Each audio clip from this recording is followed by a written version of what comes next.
Сәлем достар, біз бүгін котлет пен картоп пюресін жасайтын боламыз.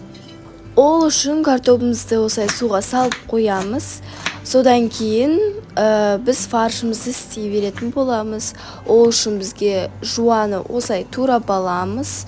Фаршын қосамыз. Содан кейін нанды суға салып қойып, оның суын сығып, осы фаршқа қосатын боламыз. Ал тұзы мен бұрышын дәміне қарай саламыз. Содан кейін бір жұмыртқа саламыз.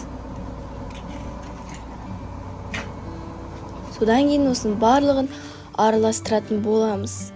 Енді осыдан осындай қол көлемімен котлеттер жасайтын боламыз.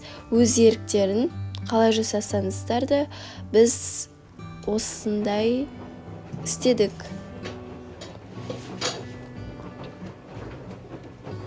Содан кейін оны осылайша ұнға әп-әдемі қылдыртып батырып аламыз. Содан кейін осылай майға пісіреміз.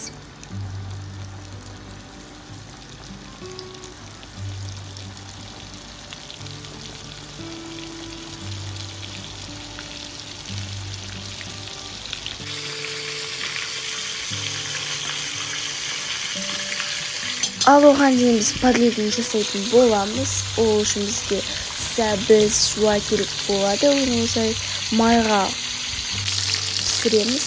Содан кейін үстіне қызанақ қосатын боламыз.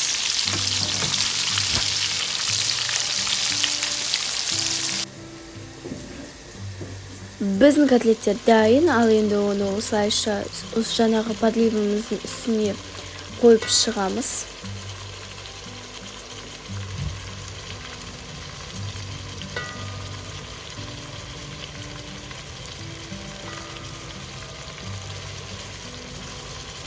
Бізде 9 штук шығыпты. Содан кейін оның үстіне су құятын боламыз. Ал бұл піскенше дейін біз өзіміздің картопымызды езіп аламыз.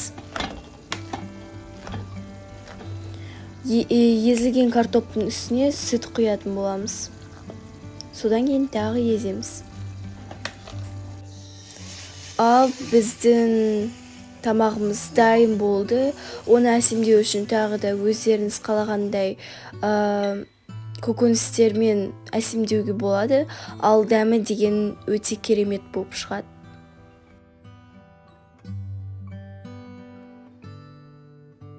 Астарыңыз дәмді болсын.